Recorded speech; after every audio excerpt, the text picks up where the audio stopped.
Buenas tardes a todas y todos. En primera instancia, por agradecer a la Universidad Católica por la invitación, a la decanatura, a la maestría y especialmente pues al profesor Fabián, que se puso en contacto conmigo, y pues para estar en este espacio de conversación con ustedes, que aspiro que sea un espacio agradable en el que podamos intercambiar perspectivas. Así como decía Paulo Freire, todos sabemos y no sabemos, y lo que hacemos es intercambiar saberes y no saberes, ¿cierto? Y eso nos hace tener una relación distinta, sobre todo con el conocimiento, porque la pregunta que yo me estoy haciendo hoy en día pues es muy obvia, porque yo hoy en día, ya a los 60 años, me pienso en la obviedad, porque es la que está quedando por fuera, ¿cierto? Yo encuentro que hoy en día uno le dice a los chicos y a las chicas en un salón de clase, estamos vivos, y entonces pues la respuesta es obvio. Pero cuando uno se pregunta en qué condiciones estamos vivos, parece ser que la obviedad se puede pensar, ¿cierto? Porque entonces ahí la vida se va complejizando, ¿no? O todos comemos, obvio, ¿en qué condiciones comemos? Y ahí se va complejizando la realidad. Entonces, pues digamos que esa obviedad es el conocimiento. ¿Para qué? ¿Para qué producir conocimiento? Puede ser una pregunta elemental de entrada, digamos, a esta conversación. Porque la pregunta por el para qué es una pregunta por el sentido de la producción de conocimiento, no es la justificación de la producción del conocimiento. ¿Qué sentido tiene producir conocimiento? Y aquí hago un punto para decirles que estoy asustado, ¿cierto? A mí estos espacios me causan terror, cada vez más. Y cada vez más los espacios académicos me causan más terror. Tal vez porque, como ando en año sabático, entonces llevo un año en el mundo de las comunidades donde la cosa es completamente distinta, ¿cierto? El mundo del hacer, del pensar, del soñar, del sentir, del vivir es completamente distinto. Entonces, claro, tengo un susto terrible. Me sacaron del Valle del Patía, viajé ayer 7 horas hasta Tuluá y esta mañana pues me vine para cumplir esta cita con ustedes a esta hora y luego con las y los estudiantes de la maestría. Y le decía al profesor Fabián que pues sí, me están sudando las manos, tengo esa gotica en la espalda que siempre me recorre cuando tengo mucho miedo y que va bajando lentamente, ¿cierto?, por todo el centro de la espalda, que lo único que la detiene es el resorte de los interiores, ¿cierto? Parece ser que hasta ahí llega, no baja más, para fortuna mía y no sé de quién más, ¿cierto? La otra pregunta que yo me hago, también como muy obvia, es ¿y qué es lo que tenemos que pensar en esta parte del mundo que se decidió llamar América Latina? ¿Qué es lo que nos corresponde pensar desde este lugar? Y lo digo porque este lugar del mundo hace ya más de 500 años cambió la perspectiva del mundo. Había la sospecha de la cuarta parte y apareció la cuarta parte y nosotros hemos nacido en la cuarta parte. Y a mí me parece que tenemos una responsabilidad histórica inmensa, ¿cierto?, los que hemos nacido en esta cuarta parte, con todos los procesos complejos que han caracterizado este mundo nuestro en el proceso tanto del desarrollo de los pueblos que hoy en día llamamos originarios, como de la presencia de Europa en este lado del mundo y todas las consecuencias que eso ha tenido. Entonces, ¿qué es lo que nos corresponde pensar en este lado del mundo? Y uno podría decir inicialmente como América Latina en general, pero ¿qué nos corresponde pensar en esta parte de Colombia?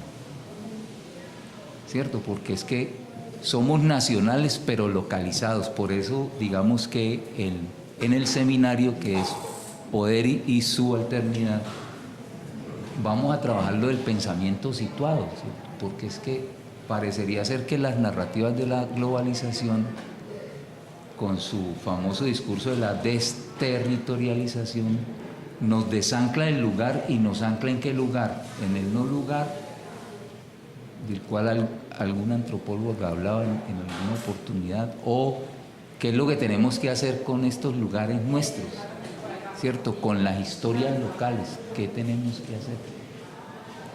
Ojo, y sigo preguntándome si es que vale la pena hacer algo con las historias locales, ¿no? Porque como se pregunta Arturo Escobar de manera muy contundente, ¿quién defiende hoy en día el lugar? Y a renglón seguido se pregunta, bueno, ¿y es defendible el lugar hoy en día cuando la narrativa es que tenemos que ser ciudadanos globales, es decir, conectados con el mundo, con todo el mundo? Y uno diría, ¿y nos conectamos con el mundo desde a dónde? Es decir, tenemos, como diría Rodolfo Kusch, un suelo cultural donde pararnos.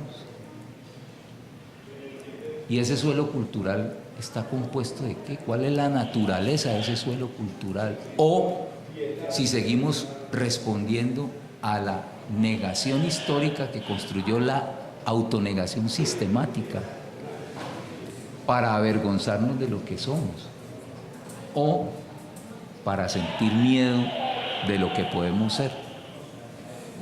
Ya en alguna oportunidad Aníbal Quijano lo ha dicho, es hora de dejar de ser lo que no somos. ¿Y qué es lo que no somos? Es decir, ¿en qué nos convirtieron? Eso es otra pregunta. Como ustedes podrán ver, lo que he traído son preguntas que me estoy haciendo, que las traigo en voz alta para compartirlas con ustedes, ¿cierto? Para que entre todos y todas vamos reflexionando sobre esto y, como diría alguien por ahí, vamos construyendo colectivamente el conocimiento, porque entonces ahí hay otro problema, ¿cierto? Si es que la producción de conocimiento es una cosa abstracta, o eso lo podemos geopolíticamente ubicar, si es que hay lugares hegemónicos de producción de conocimiento que legitiman un tipo de producción de conocimiento y deslegitiman otras maneras de conocer la realidad. Ya Santiago Castro Gómez lo habría dicho en la híbrida del punto cero, ustedes lo recordarán, ¿cierto? Esos conocimientos ilegítimos. Y entonces, ¿por qué es que son ilegítimos o quién los convierte en ilegítimos? Es decir, son ilegítimos porque no están en correspondencia con el canon metodológico de la forma de producir conocimiento. Pero ¿cómo conocen la gente la realidad, su realidad? Esa es otra pregunta. ¿Cómo la conocen? Y uno podría incluso decir, bueno, ¿y la conocen realmente? La gente conoce su realidad. Porque la gente no anda haciendo investigación como la academia se plantea, ¿cierto? Que para poder conocer la realidad, pues hay que investigar. Fals Borda se hacía la pregunta, ¿cierto? ¿Conocer la realidad para qué?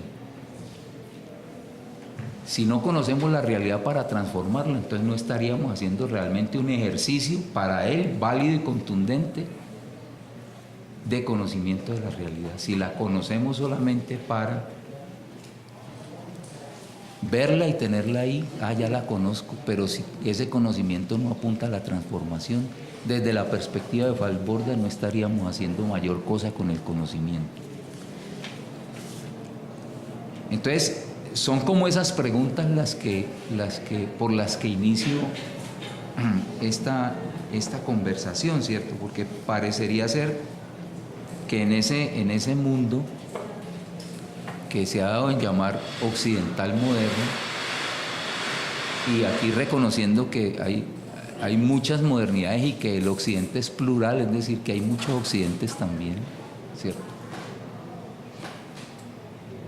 Parecería ser que se ha impuesto una manera específica de conocer la realidad y producir conocimiento frente a esa realidad, y eso pues históricamente se ha conocido como método científico, ¿cierto? Y quienes hemos estado en las ciencias humanas y sociales, pues ese traslado de la manera como las ciencias naturales conocieron la realidad se trasladó al conocimiento de las sociedades humanas, ¿cierto? Ya Wallenstein, recordemos, en Abrir las Ciencias Sociales, como nos mostraba esa historia de conformación, ¿cierto? Y cómo se hace ese traslado del método. Y lo fundamental es el método. Parecería ser que lo fundamental es demostrar que el método está bien construido para conocer la realidad y no la realidad a conocer. Y ahí tenemos unos, a mi modo de ver, yo puedo estar equivocado, es decir, todo lo que yo pueda decir esta tarde, ¿cierto?, es perfectamente debatible y rebatible, ¿sí? Y yo puedo estar equivocado, simplemente comparto una visión que no es una verdad, porque para fortuna mía las verdades se me fueron deshaciendo como a los 12 años, me fui quedando sin verdades, ¿sí? Cuando empecé a conocer lo que yo he llamado a lo largo de mi vida otros pasados posibles. Entonces hay otros pasados posibles, lo que pasa es que no lo hemos indagado, creo yo, suficientemente. Se me deshizo después de conocer la historia de la conquista, ¿cierto? Y ahí se me empezaron a deshacer un mundo de verdades. Bueno, inclusive pasando por el paraíso terrenal también, ¿no? Cuando empecé a poner en cuestión lo que aconteció en el paraíso terrenal, las verdades me fueron deshaciendo, y eso es bien interesante, uno quedarse sin verdades, ¿sí? Porque entonces lo que fui creando fue sospechas. Al no tener verdad, entonces me quedé con la sospecha, y bueno, esas son las que he ido arrastrando a lo largo del tiempo. Entonces, ¿será ese el único método posible? Es otra pregunta. Esto para pensarnos un poco en si hay epistemes otras, que no son otras epistemes, en el sentido de que no es un agregado más a una multiplicidad de epistemes, ¿no? Sino que es pensarnos la posibilidad de que hayan maneras otras y no otras maneras otras de conocer la realidad, ¿cierto? Y pensarnos si estaríamos en la disposición, y hablo en este sentido, en la disposición de abrirnos a la posibilidad de maneras otras de conocer la realidad, que inclusive, diría yo, hoy en día no pasarían necesariamente por un ejercicio racional, porque la pregunta que me estoy haciendo hoy en día es: ¿y la emocionalidad que el mundo occidental moderno tanto ha problematizado? Porque es que el mundo debe ser racional, ¿cierto? Por eso la matematización del mundo occidental, ese que nos ha tocado que vivir, ¿cierto? Intensamente, contradictoriamente. Pues yo no voy a despotricar aquí el mundo occidental, ¿no? Pues le caben críticas y reconocimiento, eso es lo de menos. Sino, ¿qué ha pasado entonces con esa emocionalidad?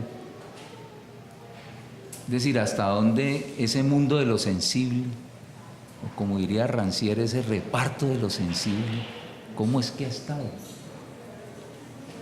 Porque parecería ser que lo que tenemos es que controlar las emociones, o por lo menos a mi generación nos insistieron mucho en eso, ¿cierto? Había que controlar las emociones, inclusive más, y bueno, es que fueron más allá de las emociones, las pasiones. Entonces teníamos que controlar las pasiones.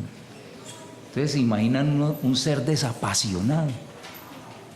Yo nunca lo pude concebir, ¿cierto?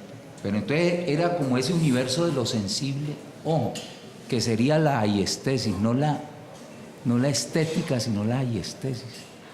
Porque después la filosofía se va a meter es con la estética, que es la reflexión sobre lo bello, no es la aiestesis, que es la reflexión sobre el mundo de lo sensible.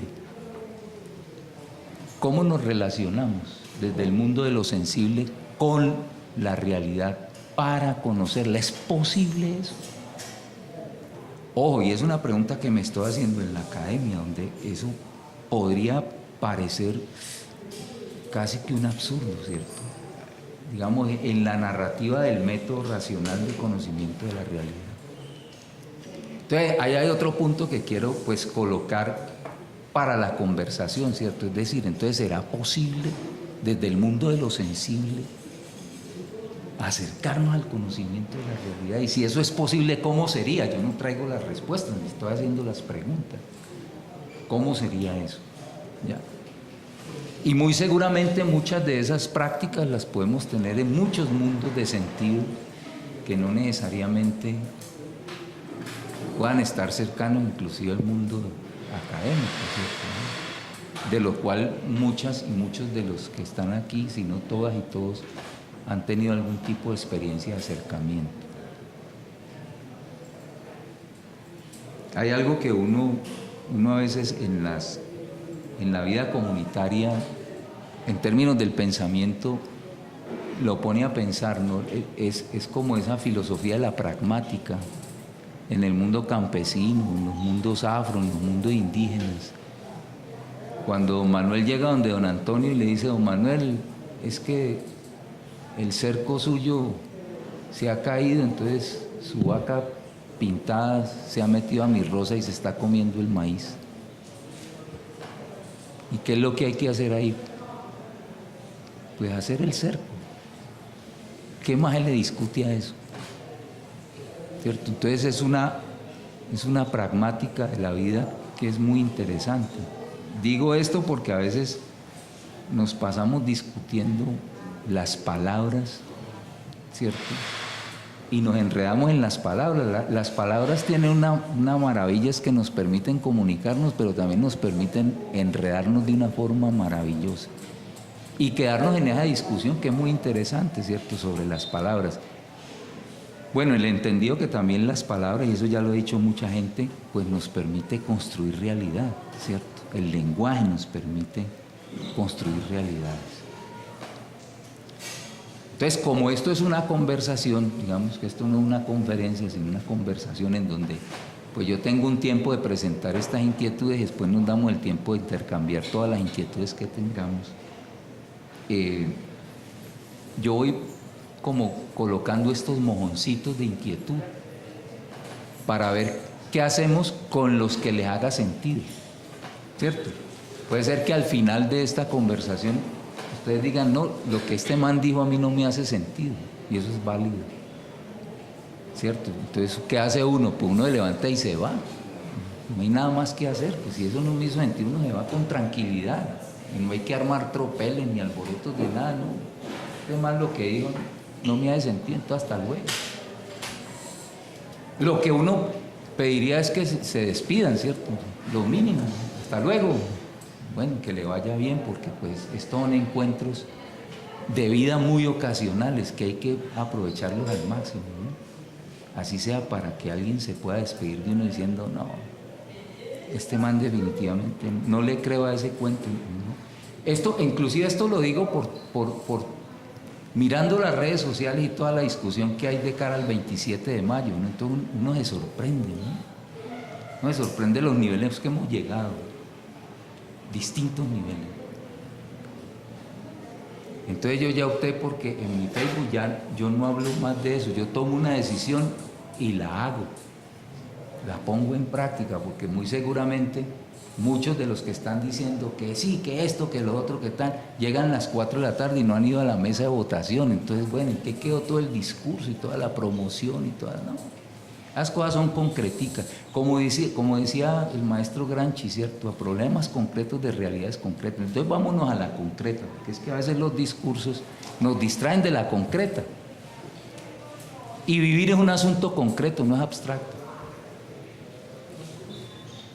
Por eso el padre Camilo Torres decía, creo yo que muy acertadamente, con estas cosas de la metafísica y el mundo de lo real, que para qué pensábamos si el alma era mortal o inmortal sabiendo que el hambre era mortal, ¿cierto? Es una cosa concreta. Usted no come y se muere. Lo que le pase al alma, eso es otro asunto, pero el hambre es un asunto de vida o muerte. Bueno. El otro asunto que quiero plantear es 3 asimetrías que en este mundo moderno colonial me parece que han sido fundamentales a la hora de determinar qué es científico, qué no es científico, qué es legítimo, qué no es legítimo, ¿cierto? Y una primera, y bueno, eso hay un texto muy famoso de Walter Benjamin es esa simetría entre civilización y barbarie, ¿cierto? Que yo creo, tengo la sospecha, pero puedo estar equivocado, de que esa simetría sigue vigente, muy vigente. Todavía hay bárbaros por ahí deambulando a los cuales hay que controlar, hay que resguardar, hay que delimitar en espacios, ¿cierto? Porque uno encuentra a veces que también en estas discusiones frente a la sociedad intercultural, somos interculturales en el salón de clase, pero cuando la realidad se nos acerca, cuando la otredad se nos acerca, esa otredad es problemática y huele, porque es que la otredad tiene olor, ¿cierto? Entonces huele a indio, huele a negro, porque el negro tiene almizcle, pero en el salón de clase somos los más interculturales del mundo. Inclusive, atendiendo al discurso ahora de campaña, inclusive progresistas podemos ser, ¿cierto? De una apertura mental impresionante y en la asepsia del salón de... Miren estos salones de clase tan asépticos. Bueno, este salón lo rompe el cuadro de la Virgen María y el de la señalización de la salida de emergencia. La ventaja de la salida de emergencia es que uno sale derecho al baño, ¿cierto? Y como a mí el miedo, yo lo somatizo en los intestinos. Entonces yo ya tengo ubicado para dónde tengo que salir a la hora de que mis miedos me jueguen una mala pasada fisiológica, porque somos cuerpo, ¿cierto? No nos olvidemos lo que dice Butler, ¿cierto? No hay nada que hacer, somos cuerpo. Esto para decir entonces que el pensamiento del conocimiento está encarnado, que eso no se produce abstractamente, eso lo producen gente concreta en lugares concretos, ¿cierto? Entonces, habrá una corpopolítica del conocimiento y habrá una geopolítica del conocimiento, son preguntas que yo me estoy haciendo. Entonces, civilización y barbarie. Ahí hay una simetría interesante que venimos arrastrando, ¿cierto?, a lo largo de la historia y que yo tengo la sospecha de que todavía se sigue reproduciendo en las aulas de clase de las escuelas. Yo escucho muchos discursos en las escuelitas, ¿cierto?, que nos están hablando de quienes nos redimieron. Y le debemos mucho a quienes nos redimieron. Popayán, que es una ciudad que fue una de las ciudades esclavistas por excelencia, ¿cierto?, que hace parte de, bueno, como la sociedad en general, yo puedo estar equivocado, pero yo creo que esto es una sociedad impresionantemente racista. Pues en el Morro, que es uno de los íconos, de los símbolos de la ciudad, pues está el adelantado don Sebastián de Belalcázar, ¿cierto? Es uno de los promotores de uno de los más grandes etnocidios y genocidios que ha tenido la humanidad. Y bueno, uno podría decir que seguimos adorando a quienes nos someten. Muchos debates de eso están puestos a la orden del día de cara al 27 de mayo, ¿cierto? Seguimos adorando a quienes nos someten. Pero bueno, eso es otro asunto. ¿Arrastramos eso? ¿Cierto? Es una pregunta. Seguimos arrastrando esa dicotomía entre civilización y barbarie, porque entonces aquí también el asunto es el problema de la otredad, ¿cierto? ¿Y quién es el otro? ¿Y cómo entonces nosotros miramos esa otredad? Ojo, que como diría alguien, esa otredad que es nuestra alteridad y nos constituye. Porque parecería ser que una sociedad racializada, los otros son esos otros. Yo no soy otredad de nadie, ¿cierto? La híbrida del punto cero, ¿no? Yo miro de aquí para allá, pero a mí no me caben las miradas de ustedes. No, yo estoy aquí, esa palabra que ha venido haciendo carrera en Colombia desde algún tiempo, y estoy blindado frente a las miradas de los demás, ¿cierto? Yo soy el que miro. La otredad son ustedes, yo no soy alteridad de nadie. Entonces uno podría hacerse la pregunta, porque estamos hablando de conocer la realidad, ¿cierto? Y en esa realidad están esas otredades, y resulta que esas otredades nos constituyen. Bueno, ¿estamos en condiciones de admitir que nos constituyen esas otras otredades, valga la redundancia? ¿O eso lo podemos admitir solamente teóricamente? Okay. Ahí está el asunto, por eso yo digo, la Constitución del 91 reconoció a lo que no conocemos. Y están los reconocimientos étnicos. Bueno, y conocemos nosotros esas comunidades que fueron reconocidas puede que haya una distancia grande, ¿cierto?, entre el reconocimiento y el conocimiento, lo que me vuelve a mí una paradoja, porque uno reconocería lo que vuelve a conocer, ¿cierto? Por eso el prefijo rey. Pero ¿hasta dónde nosotros estamos conociendo esa realidad? Si es que, y me hago esta pregunta para cerrar esa primera simetría, si es que esos otros son los bárbaros, si es que esos otros todavía siguen siendo los bárbaros, salvajes, ¿cierto? Bueno, entonces hay una primera simetría que me parece a mí que tiene que ver con esto del conocimiento y cómo se produce conocimiento, es decir, el conocimiento de la realidad. Si de pronto ustedes sienten que no tiene ninguna relación, pues intentamos ahora construirla para que hagamos con una mínima relación de algo, ¿cierto? Bueno. La otra simetría es una separación que es bien interesante entre naturaleza y cultura, y ese ha sido una simetría y una separación bien cara al proyecto moderno. Eso para mí lo que constituye y construye es la soberbia antropocéntrica, ¿cierto?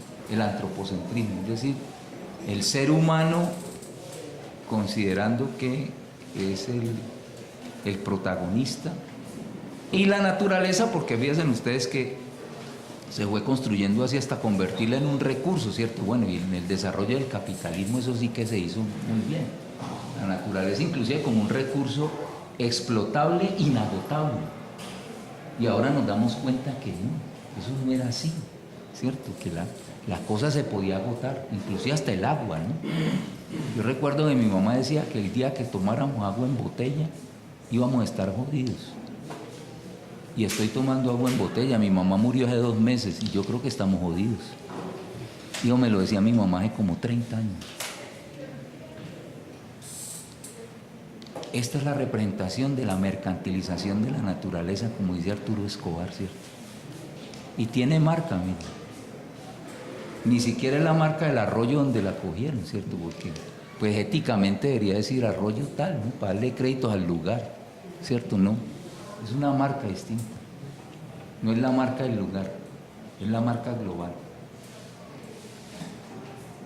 Entonces, ¿qué representa esa simetría entre naturaleza y cultura? ¿Qué representa, digo yo, para el proceso de conocimiento de la realidad, ¿cierto? Cuando entonces nosotros nos ponemos por encima, ojo, y aquí hay algo que es bien interesante y me parece que, bueno, hay mucha gente que viene reflexionando sobre eso.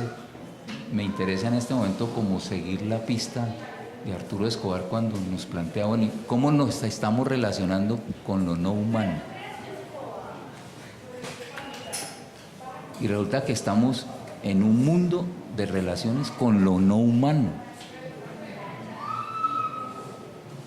Y aquí, digamos que yo lo que estoy poniendo en cuestión o lo que me estoy preguntando es, bueno, ¿y qué vamos a hacer con la soberbia? ¿Cierto? ¿Qué vamos a hacer con la soberbia? ¿No es acaso la soberbia la que nos ha llevado a esta debacle ambiental? ¿No es acaso la soberbia del sujeto moderno que volvió la naturaleza un recurso explotable ilimitadamente, con la noción primero de civilización, luego de progreso y luego de desarrollo? ¿Cierto? Miren esa secuencia histórica, ¿no? En nombre de la civilización, del progreso y del desarrollo, hemos ido acabando con lo no humano que nos hace humanos, porque nos constituye a nosotros los humanos. Entonces, ahí valdría la pena pensarnos en el proceso de producción de conocimiento, cómo estamos nosotros estableciendo esa relación con lo no humano. Entonces uno podría decir, bueno, lo no humano aquí podría ser que pues la fauna, la flora, ¿cierto? Pero resulta que hay comunidades en que en lo no humano están los espíritus y eso también nos constituye, porque vienen las cosmogonías, ¿cierto? A nosotros en el proceso de conquista nos dijeron que estos pueblos no tenían religiones y no creencias.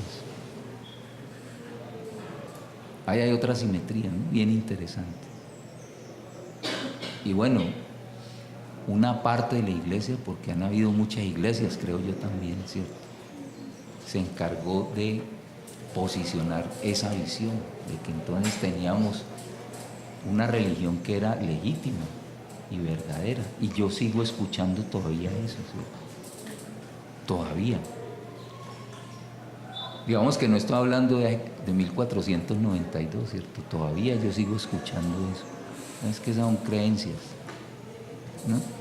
Porque pues ahí hay una disputa de poder, ¿cierto? Inclusive una disputa de poder simbólico, que es bien interesante el asunto. Entonces, bueno, ¿qué consecuencias tiene esa separación entre naturaleza y cultura en el proceso de producción de conocimiento? Una tercera asimetría que me gustaría pues compartir con ustedes es esa entre razón y razón, ¿cierto? Y entonces tal vez lo asocio con lo que venía diciendo anteriormente, con esto del mundo de lo sensible. Entonces, quienes quizá nos podamos comportar mucho desde esa sensibilidad somos irracionales porque actuamos por emociones, ¿cierto? Yo alguna vez le preguntaba a mi mamá que cómo me habían hecho, ella con mi papá, ¿cierto? Y claro, pues mi mamá murió de 94 años, entonces imaginan ustedes la estructura mental de mi mamá para responderme eso. Entonces yo le decía que había sentido, que si se había emocionado, que me dijera, porque yo necesitaba saber si yo era producto de la emoción también y de la pasión. Parece ser que sí, parece. Ella no me dio una respuesta así certera, pero pues como por la expresión del rostro, claro, porque esa cosa del pudor que nos incorporaron ciertas visiones de mundo, esa mujer pudorosa no me podía dar una respuesta efectiva, así lo hubiera sentido grandemente. Entonces, porque es que parecería ser que ese pensamiento moderno occidental colonial es dicotómico, ¿cierto? ¿Es o no es? A nosotros en el mundo del arte nos queda muy difícil establecer esos opuestos absolutos, ¿no? Porque entonces o es blanco o es negro, no, puede ser gris. Uno puede tener una gama de grises impresionante, ¿cierto? Dependiendo de la retina uno va haciendo combinaciones y saca una gama de grises larguísima. Entonces, parecería ser que uno no, desde la perspectiva pictórica, uno no puede funcionar con esas asimetrías absolutas, con esas dicotomías, absolutas, ¿no? O es blanco o es negro, no puede ser gris. Gris más hacia el negro o más hacia el blanco, ¿cierto? Bueno, ahí tenemos entonces una asimetría que me parece que ha tenido unas consecuencias bien interesantes, que pueden seguir funcionando hoy en día. Fíjense ustedes que yo no estoy haciendo afirmaciones contundentes. Pues no es que esté tibio aquí.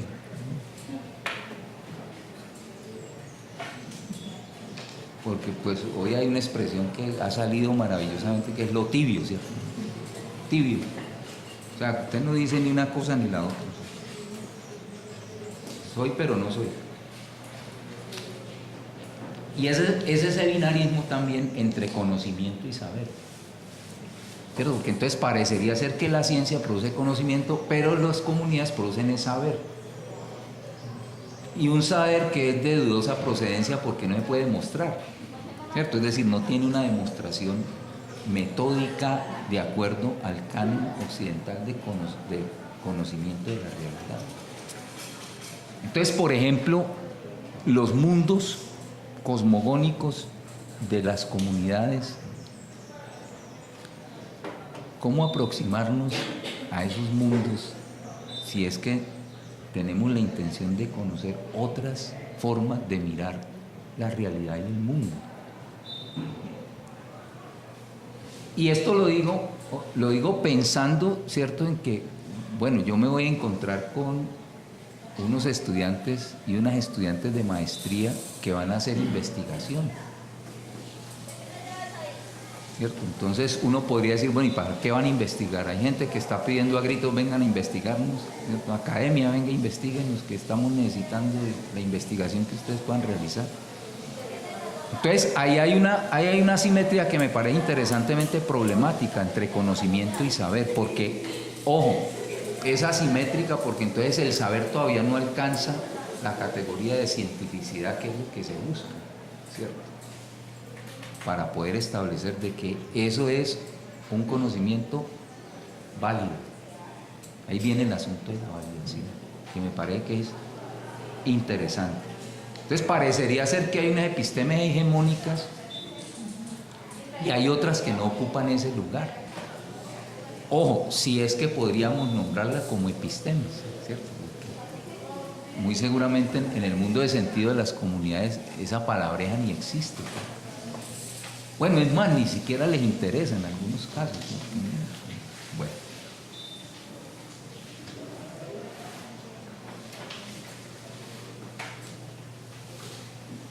Bueno, quien quiera decir algo, no hay problema, ¿cierto? La tiranía de la palabra ya me empieza a aburrir. Bueno, esto para decir entonces algo que puede ser muy problemático, ¿cierto? Yo creo que, pues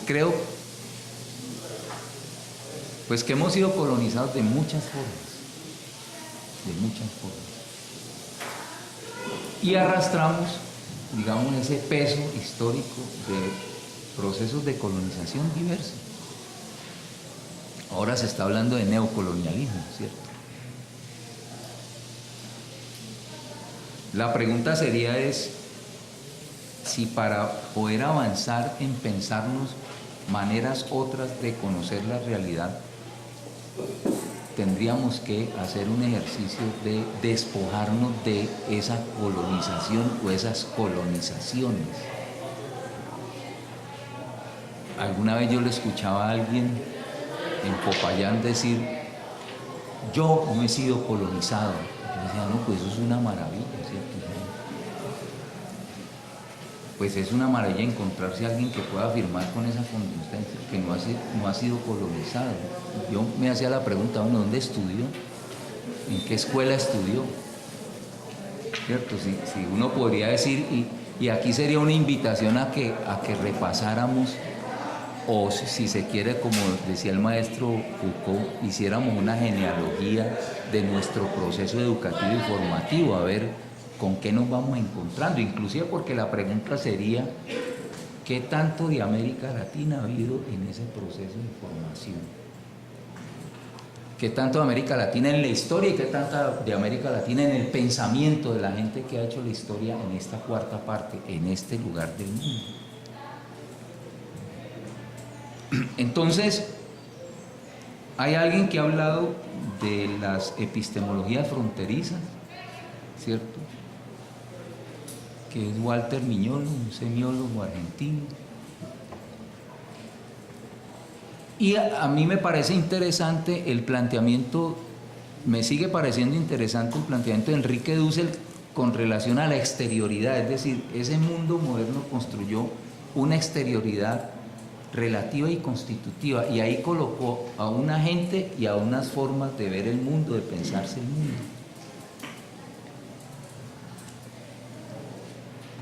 Entonces no es una exterioridad absoluta, ¿cierto?, ¿no? Porque se relaciona esa exterioridad con el proyecto hegemónico y se relaciona, digamos, asimétricamente, porque ahí hay una construcción de relaciones de poder asimétricas.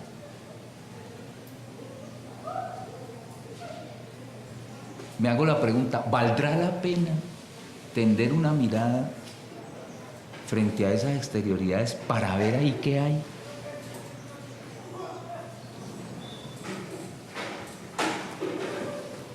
Yo lo que tengo aquí es un texto que no lo estoy siguiendo, pero la mecánica me hace hacer que yo paso unas páginas allí, pues yo no lo estoy siguiendo, ¿sí? Casi siempre hacemos eso, ¿no? Uno trae un texto y termina en otro asunto.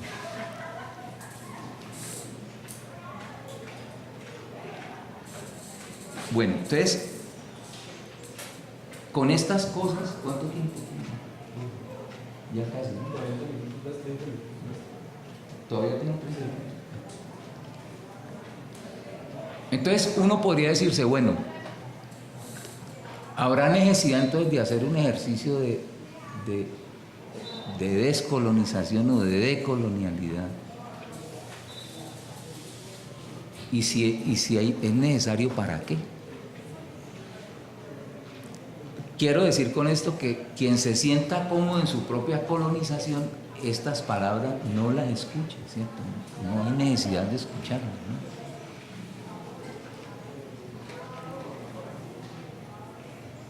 Hay un elemento, y voy a traer aquí a Stuart Hall, este pensador jamaiquino, negro, jamaiquino británico, que yo creo que ha sido uno de los grandes pensadores del siglo XX y que creo que debemos estudiar.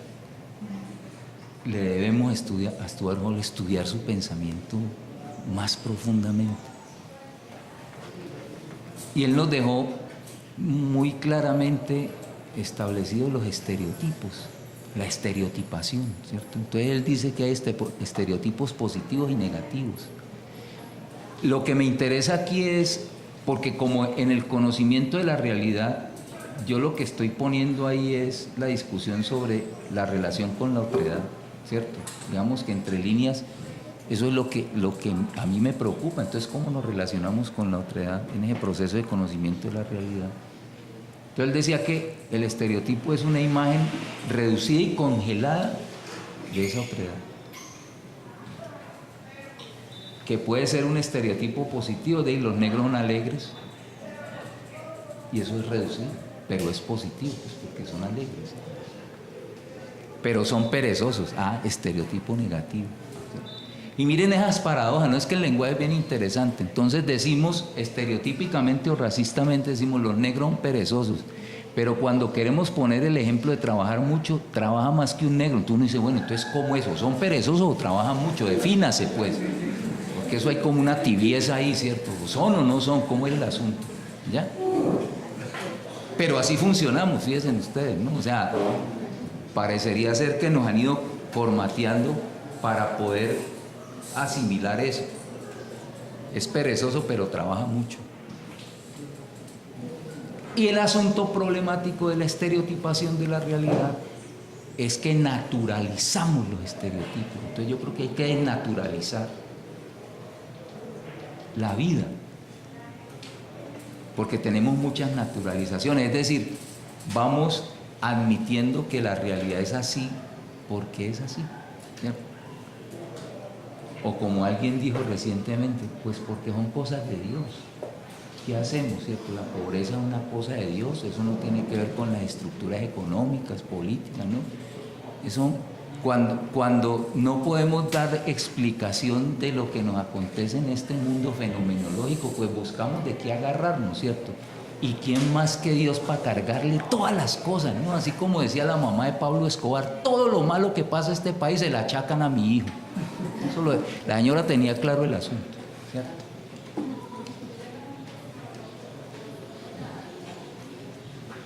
Ya estoy citando gente problemática, ¿no? Pero bueno, hacen parte de la realidad nuestra. ¿Se acuerdan de ese debate que hubo porque alguien propuso que la toalla de Marulanda Vélez fuera al Museo Nacional? Y eso fue un debate impresionante.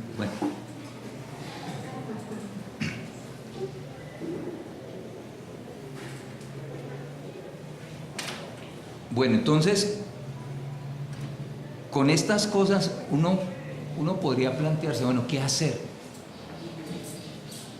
¿Y qué hacer con los estereotipos que nos constituyen, que tenemos? Si es que alguien, digamos, siente que está viendo estereotípicamente la realidad. Porque el problema de eso con la naturalización es que no nos lo pensamos, es decir, actuamos estereotípicamente. Entonces, por ejemplo, frente al asunto del racismo, yo recuerdo alguna vez en una comunidad en el Ecuador que alguien me decía, aquí nosotros no somos racistas porque no hay ni indios ni negros. Ya. Entonces, el racismo no se daba por ausencia de, ¿cierto? Aquí no somos racistas porque no hay ni indios ni negros. Si hay algo que se aproxime a las realidades de ustedes, bueno, eso es coincidencia, porque es la palabra de moda ahora, ¿cierto? Es coincidencial. Entonces, es como pensarnos eso, porque yo digo, bueno, ¿cómo producir conocimiento con una estructura estereotípica como la que podemos tener? Porque entonces el estereotipo parecería ser que nos está de alguna manera, no sé si determinando, pero de alguna manera nos está haciendo construir una visión de la realidad, ¿cierto? Y entonces desde la perspectiva de Stuart Hall sería una visión reducida y congelada de la realidad. Ahí es donde uno, en términos, ojo, en términos de la producción de conocimiento, de la investigación, para hablar en términos académicos, uno podría pensarse, entonces, bueno, entonces, ¿cómo será posible producirse un diálogo de saberes con los niveles de estereotipación que podemos tener frente a la realidad? ¿Será posible el diálogo de saberes? Para que no se vuelva eso como una especie de puesta en escena de la conversación, ¿cierto? Decía alguien por ahí que lo importante no es el diálogo, sino los términos de la conversación. Entonces, ¿cuáles van a ser los términos de la conversación? Porque hay diálogos que son monólogos con apariencia dialógica, ¿cierto? Y podemos estar entrampados en esa naturalización. Aprovechando entonces estos tiempos de mundial, porque estamos en tiempos de mundial, en modo mundial, ¿cierto? Yo quiero plantearme estos otros dos aspectos, a ver cómo lo podemos mirar, que vendrían como del mundo del deporte y en este caso fundamentalmente del fútbol, ¿cierto? Hay dos situaciones en ese deporte que a mí me llaman mucho la atención, que es el fuera de lugar y el desmarcarse, ¿cierto? El desmarque. Entonces, uno es problemático porque es penalizado, ¿cierto? Digamos, yo me adelanto y quedo en fuera de lugar, entonces el fuera de lugar invalida cualquier jugada. Y el otro es sencillamente que yo me quito de una marca que me está agobiando para poder yo recibir el balón y hacer una jugada. Y entonces yo me hago esta pregunta: ¿es posible ponernos en fuera de lugar epistémico?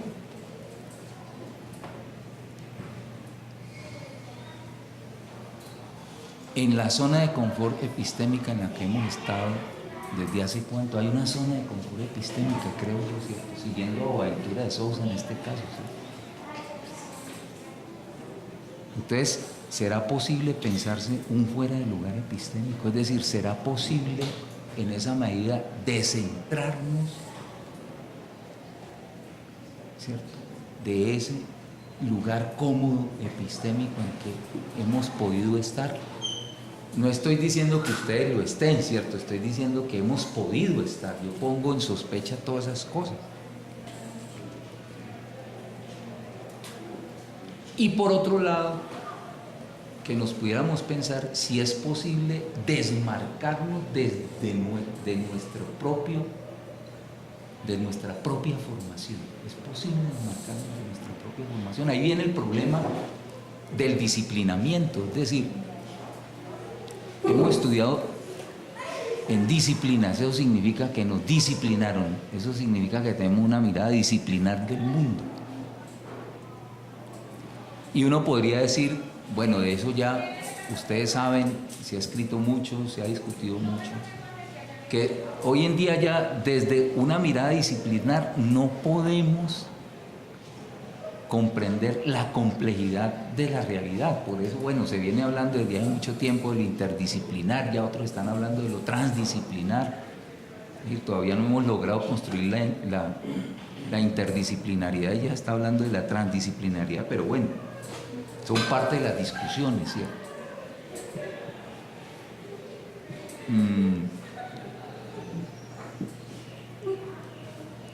Porque entonces, desde lo disciplinar podríamos estar construyendo, como diría Stuart Hall, una mirada reducida. Acuerden que el viejo Edgar Morán decía que que el problema era que estábamos con un pensamiento simple intentando comprender una realidad compleja. Entonces, que lo que teníamos que desarrollar era un pensamiento complejo que nos permitiera entender la complejidad de la realidad. Yo no sé hasta dónde el sistema educativo oficial que tenemos nos esté permitiendo, ¿cierto?, desarrollar una mirada compleja, una realidad compleja. No olvidemos que la calidad educativa está siendo medida con las pruebas saber.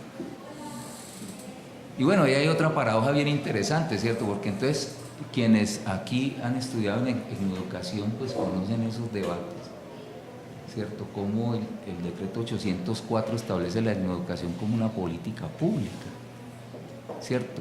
Del Estado, dice así, para las comunidades étnicamente diferenciadas. Es decir, que los pueblos étnicamente diferenciados tendrían derecho a construir su propio sistema educativo. Pero cuando se hacen las pruebas, se hacen sobre la base de los universales, ¿cierto? Es decir, las particularidades étnicas y del lugar quedan por fuera. Por eso es que esas instituciones que están desarrollando proyectos etnoeducativos, ¿en dónde quedan en la tabla de clasificación de la calidad educativa? Pues no, están en los últimos lugares. Y lo que uno siente, puede que mi mirada sea muy equivocada, pero lo que yo siento es que hoy en día inclusive hay instituciones educativas, y sigo hablando del conocimiento de la realidad, ¿cierto?, que están dedicadas como en una gimnasia cognitiva a preparar a sus estudiantes para que les vaya bien en las pruebas saber. Y ese es el proyecto educativo, ¿cierto? Estar en el top, por lo menos en el top 10, para traer también el lenguaje de lo que nos acerca con el Tour de Francia y las expectativas de Nairo Quintana, ¿cierto?, para estar en el top 10 de la tabla de clasificación de la calidad educativa. Bueno, es posible entonces la pregunta de si nos podemos poner en fuera del lugar epistémico y si nos podemos desmarcar de nuestro confort disciplinario. Esto lo digo pensando en una pregunta que hace Zulma Palermo, que es una literata argentina. Ella dice: ¿podemos pensar en pensar de otra manera si no están dadas las condiciones para simplemente pensar? Y ese interrogante me parece interesante, ¿cierto? La pregunta sería: ¿están dadas las condiciones para simplemente pensar? O esas condiciones para simplemente pensar tenemos que construirla. Entonces, ¿cuál sería la ruta para construir esas condiciones para simplemente pensar? Porque yo lo que estoy viendo también es que entonces los maestros y las maestras, hoy en día, la presentación de informes, la llenada de formatos y las pruebas saber no les permiten pensar el proyecto educativo, no les permiten pensar, ¿cierto? Entonces, una pregunta es: ¿qué están pensando los maestros y las maestras? Si todo ese aparataje no les permite pensar un proyecto educativo. Y claro, quienes se atreven a pensar el proyecto educativo pues tienen que o dejar a un lado o aplazar un momento de eso, entonces después los coge el ministerio, le hace la prueba y quedan en los últimos renglones de la tabla de clasificación. Bueno, aquí vendría otro asunto que es el indisciplinamiento, ¿cierto? ¿Cómo indisciplinarnos? Y ojo, voy a hacer esta precisión porque creo que en las críticas que se plantean a esta manera de enunciar las cosas, se ha argumentado que lo que, digamos, la opción de Colonial está planteando es que se acaben las disciplinas. No. Es cómo una disciplina se repiensa a sí misma de tal manera que le permita dejarse afectar por otras disciplinas y a su vez afectar otras disciplinas. Y ese sería el indisciplinamiento. Aquí no estamos diciendo que se acaben las disciplinas, no. ¿Cierto? ¿Cómo indisciplinar? Es decir, cómo desmarcarse y estar en fuera del lugar del confort epistémico o de la rigidez disciplinar, ¿cierto? Que puede impedir que tengamos una mayor apertura a el conocimiento de la realidad. Entonces, ¿valdrá la pena indisciplinarse? Esa es mi pregunta, ¿cierto? Y es una pregunta para la maestría. ¿Valdrá la pena el indisciplinamiento? ¿Tendrá algún sentido el indisciplinamiento? Es decir, que nos permita entonces mirar la realidad desde la otra orilla del río. Y lo interesante de mirar la realidad desde la otra orilla del río es que tenemos que pasar el río, y el río tiene un montón de contingencias, tantas que un remolino nos puede tragar, ¿cierto? Es así de sencillo el asunto. Bueno, un último tema, ¿sí? Ya, bueno. Un último tema podría ser la posibilidad de pensarnos subjetividades desmarcadas, por ejemplo, y cuáles podrían ser las implicaciones del desmarcamiento. Digamos que el asunto puede ser incómodo porque es invitarnos a dejar la comodidad, ¿cierto? Yo estoy muy cómodo pensando así, no es que así he pensado toda la vida. Entonces, ¿para qué cambiar? ¿Cierto? Yo no tengo ninguna necesidad de cambiar, ni de pensar de otra manera, ¿no? Así estoy, me siento muy bien pensando así. Eso es perfectamente válido, ¿cierto? Quien tenga ese pensamiento no escuche esto que estoy diciendo, no tiene necesidad de escuchar. Haga caso omiso del asunto. Quienes no, entonces, ¿cómo sería la ruta de incomodarnos? Porque a mí me parece que hay palabras que se han estigmatizado. Y la incomodidad es una palabra, a mi modo de ver, estigmatizada. Porque es que parecería ser que la ruta existencial es estar cómodos y no incómodos o incómodas, ¿cierto? Entonces, ¿cómo incomodarnos? ¿Cómo hacer para sentir la incomodidad permanente? Ojo, podríamos preguntarnos, bueno, ¿y entonces no habría ningún atisbo de comodidad? Claro que sí. Claro que sí. Yo no estoy diciendo que deshagamos la comodidad. Yo aquí estoy muy cómodo, tan cómodo que me quiero incomodar yo, ¿cierto? Para poder establecer una dinámica. Ojo, lo que yo puedo ver de problemático es que esa comodidad nos puede volver paralizantes, y ese es el asunto para mí problemático, ¿cierto? ¿Sí? ¿Cómo esa comodidad nos puede volver paralizantes? Es decir, no nos movamos, que así estamos bien, ¿cierto? Así estamos muy bien, mire, pase lo que pase, llegue el que llegue, así estamos bien, ¿cierto? No hay que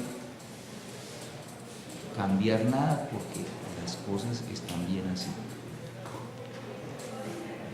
Esta incomodidad me llevaría a mí a pensar en un asunto que dejo aquí ya solamente en punta, que he venido trabajando, y es el tema de la reexistencia.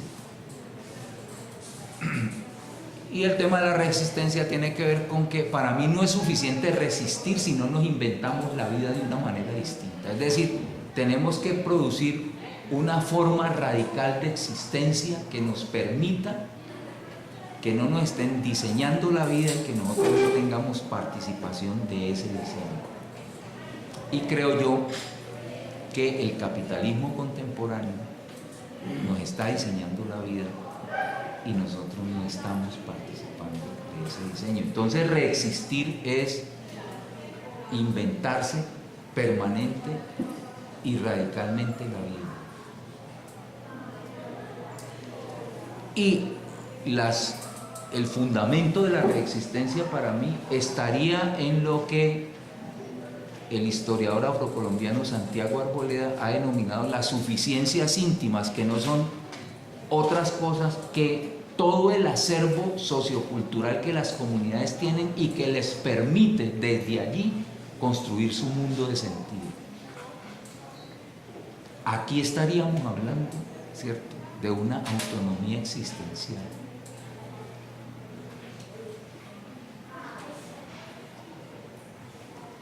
Y desde esa autonomía existencial, tal vez cabría la pregunta que le coloqué a esta conversación: epistemes otras, interrogante, epistemes disruptivas. ¿Habrá la posibilidad de la existencia de epistemes disruptivas? Y esto, para cerrar, es un asunto de orden ético y político, porque yo no puedo delegar la ética de la política. Muchas gracias.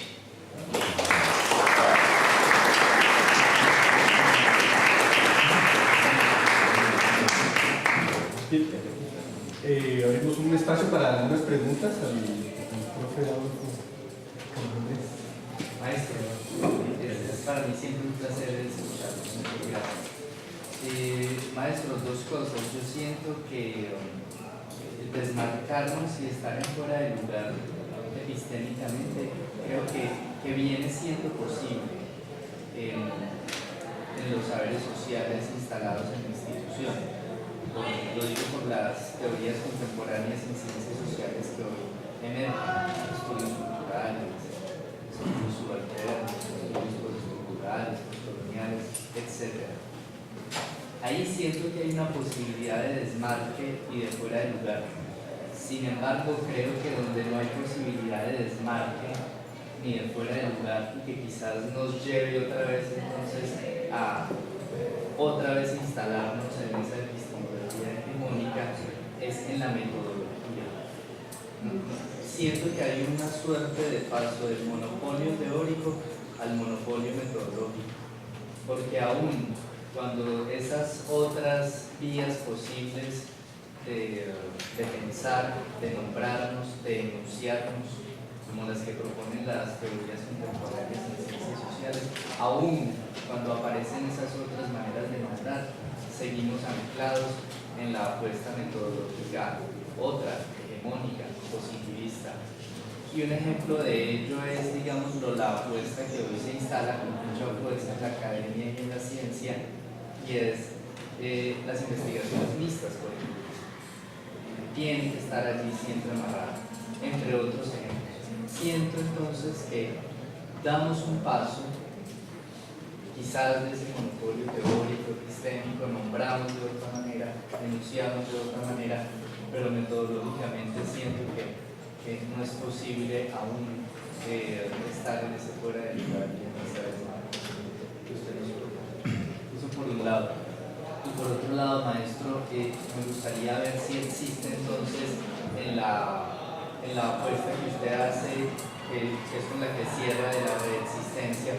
Pero usted también ha hablado de la pedagogía de la reexistencia. Quién sabe, yo lo sigo en esa pedagogía de la reexistencia, con el reconocernos, como lo nombró ahora también, puede allí estar un atisbo de... Es que cuando metemos la palabra metodología o volvemos a estar instalados allí, pero puede aparecer un atisbo entonces de distanciamiento y de fuera de lugar con la pedagogía de la reexistencia desde el punto de vista metodológico.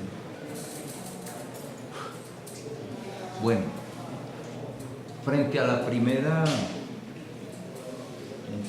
inquietud, uno podría pensar si, digamos, los riesgos de la institucionalización, ¿cierto? Porque entonces la pregunta que podría uno hacerse para la academia es por su estatuto epistémico. Digamos, hasta dónde una institución académica se pone en riesgo en términos de intentar construir escenarios distintos, ¿cierto? Porque de todas maneras es canónico, son espacios de poder vertical, de alguna manera, ¿cierto? Eso por un lado. Por otro lado es de qué manera la institucionalidad mira el mundo de conocimiento que está por fuera de la institucionalidad, ¿cierto? Porque me parece que ahí hay unas realidades preñadas de conocimiento, pero que no se ajustan, y aquí voy a engarzarlo con la segunda inquietud, no se ajustan al método. Entonces uno podría, voy a decir una cosa que puede ser una herejía, ¿cierto? No sé, pero la voy a decir, porque qué mal a esta hora. Bueno, si es que las hay. ¿Podrá haber producción de conocimiento sin método? Hablando en términos de lo que interpretamos cuando pronunciamos la palabra método. Y entonces yo voy a pluralizar las cosas. Hay métodos, muchos métodos de conocimiento de la realidad. Digamos, el mundo de las comunidades nos lo va enseñando, nos los puede ir enseñando, porque la gente tiene una manera de, si es que entendemos el método como una manera de hacer algo, manera de, para hablar en lenguaje más coloquial, ¿cierto? Podría uno pensar, bueno, ¿cómo le bajamos el pedestal a la categoría o el concepto método, ¿cierto? Que se ha canonizado tanto, y que la gente también tiene sus métodos, es decir, sus maneras de hacer, sus maneras de resolver. Fíjense ustedes, por ejemplo, hablando en términos de esto, del posconflicto y todas estas cosas que están dando, ¿cuántas comunidades no tienen maneras de resolver los conflictos que no necesariamente se corresponden con la lógica de cómo el Estado tiene su manera de resolver los conflictos?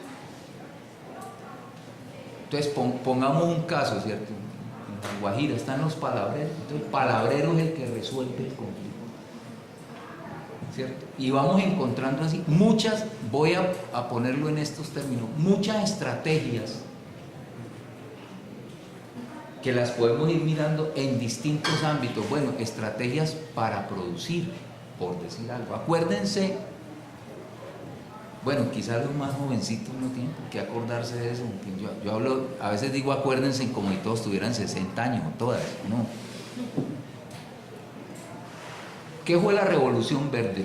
El intento de industrialización del campo y la racionalización del sistema productivo para incrementar el rendimiento por un lado y el capital por otro.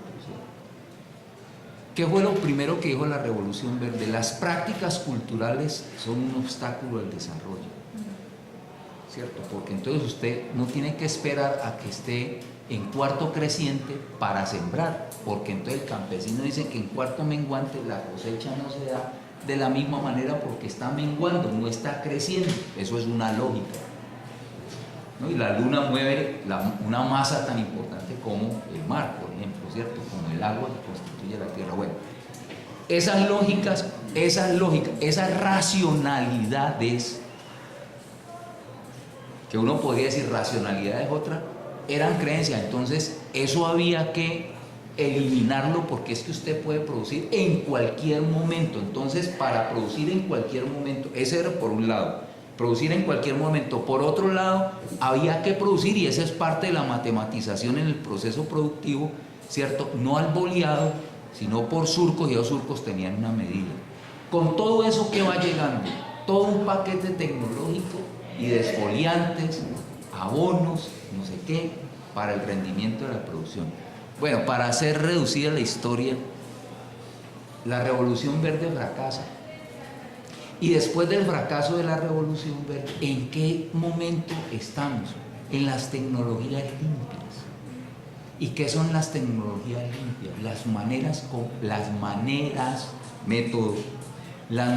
como nuestros abuelos cultivaban, que fue lo que la Revolución Verde dijo que era un obstáculo al desarrollo, ¿cierto?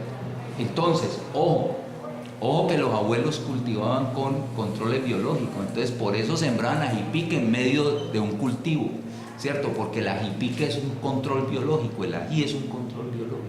Entonces ahora las tecnologías limpias, ¿cuáles son? Uy, el invento, ¿cierto?, de la producción contemporánea, tecnologías limpias y orgánicas. ¿Con qué abonaban las abuelas? No la abonaban con el residuo de la cocina, por eso es que las ventanas en el mundo, las cocinas en el mundo campesino tienen ventanas, ¿cierto? Porque la señora está pelando y está tirando, ¡pum!, para que coman las gallinas, pero para que se abone la tierra también. Esas son las tecnologías limpias, y eso fue lo que en la década del 60 dijeron que eso era un obstáculo al desarrollo. Producción orgánica, hoy en día se habla, ¿cierto? Y entonces se exige para los sellos de calidad producción limpia, producción orgánica. Bueno, eso lo hacían nuestros abuelos hace 100 años. Y eso dijeron que no. O sea, eso no era conocimiento, porque llegaron los extensionistas. Acuérdense de los extensionistas, ¿no? Y los que han tenido producción de café y todas las cosas, ¿no? Entonces cambiaron el caturra por no sé quién, no sé qué, y bueno. Se invalidaron todas esas maneras de, y estoy hablando del método. Para mí el método es ese, de Kahneman, manera de. Entonces nos podemos pensar maneras de distintas para conocer la realidad. Ojo, no estoy invalidando la manera científica, ¿no? Es una, pero que no sea la única, ni que desarrolle la soberbia que ha desarrollado en tantos siglos de producción de conocimiento en el mundo moderno occidental. Para el caso nuestro, además colonial. Es una de tantas.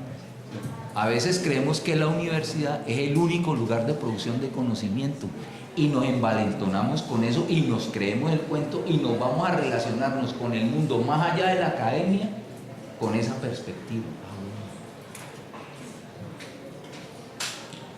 ¿Qué le decían los extensionistas a los campesinos? Es que ustedes no saben cultivar, ustedes no saben sembrar, y les enseñaron a sembrar y fracasó esa siembra, para volver a qué, a la siembra que hacían a los que le dijeron que de esa manera no era, ¿cierto? Buenas tardes, profesor. Gracias por estos comentarios, que a mí siempre me ayuda mucho a entender. Yo vengo a poner un poco el punto, porque bueno, yo vengo de la parte continental, europeo, conquistador, etc. Y quizás sea el único no que haya estudiado en Europa, porque seguro que hay compañeros que no han estudiado en Europa, pero sí el único que ha estudiado solo en Europa. Eso posiblemente sí lo sea. Entonces, para mí, llegar a Colombia ha sido un ejercicio intelectual muy interesante. Mi pregunta va relacionada al hecho de... Yo me he dado cuenta que en Colombia se piensa desde categorías del poder, desde categorías políticas. Usted ha hablado de resistencia, usted ha hablado antes de conquistador y conquistado, de alternativa, ha hablado de Arturo Escobar, que es la resistencia de la guerra al desarrollo, ¿no? Es decir, que está muy impreso la identidad conquistada, la identidad colonial. Mientras que en Europa continental no existe esa identidad conquistada. Paradójicamente hemos sido una zona mucho más conquistada que América, porque por España han pasado los moros, los fenicios, los romanos, los cartagineses. O sea, si hablamos de haber sido conquistados, los españoles han sido infinitamente más conquistados que, por ejemplo, los colombianos, pero infinitamente más. El hecho de que estuviera tan lejos Colombia o América era una protección frente a los conquistadores. Nosotros pues venimos desde tiempos de Aníbal.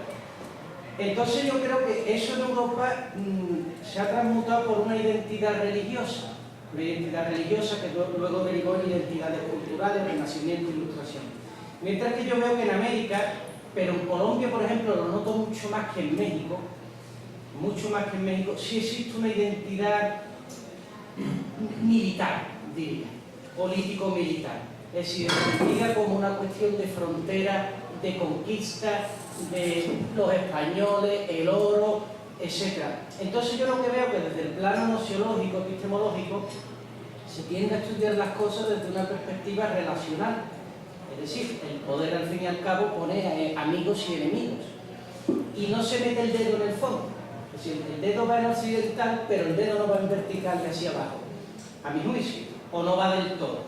Y entonces se olvidan las esencias, que yo creo que son fundamentales. Yo creo que detrás del conocimiento científico, y estoy completamente de acuerdo en los límites que tiene, el conocimiento científico es un descubrimiento de la humanidad, es un perfeccionamiento de la conciencia moral del ser humano, que, como decía Hegel, el destino de lo inmediato es ser abolido. Lo inmediato es la naturaleza. El destino de beber agua con las manos en el río es ser abolido. Ser abolido, ¿por qué? Por la botellita de agua mineral. Es curioso que Arturo Escobar ha vivido toda su vida criticando todo lo contrario a lo que hace, porque es un profesor bien afamado en Harvard, o bueno, no es en Harvard, pero bueno, en otra universidad muy reputada de Estados Unidos. Y a lo que yo me refiero es que el conocimiento científico no es un enemigo, sino es un alien que aparece, ¿no? Y del que nos tenemos que proteger, sino que es fruto de la conciencia del ser humano en su afán por conocer la verdad. Otra de las cosas que veo aquí también en Colombia es que hay una reticencia a utilizar la palabra verdad. La palabra verdad yo aquí la noto como muy contaminada, como muy... La verdad es lo que los españoles que vinieron aquí nos pusieron el crucifijo y dijeron esta es la verdad.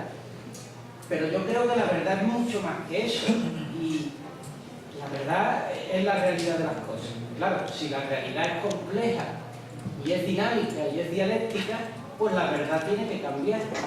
Pero que la verdad cambie no quiere decir que la verdad a mi juicio no exista, ¿no? Si quitamos los elementos de verdad, solo quedan las subjetividades. Y si nos quedamos solo con las subjetividades, ¿cómo llegamos a un acuerdo intersubjetivo entre en el que usted hará calle, yo hablo y luego yo callo y usted habla? Si me da por hablar todo el tiempo a mí o a usted callar todo el tiempo, ¿no? Un poco esa reflexión es la que yo quería poner encima de la mesa y conocer su opinión, claro. Bueno, muchas gracias. Y hay varios problemas, a mi modo de ver, en la situación. Uno, que evidentemente la situación europea de conquista es muy distinta, intraeuropea es muy distinta, extremadamente distinta a la situación de la presencia de Europa en América, ¿cierto?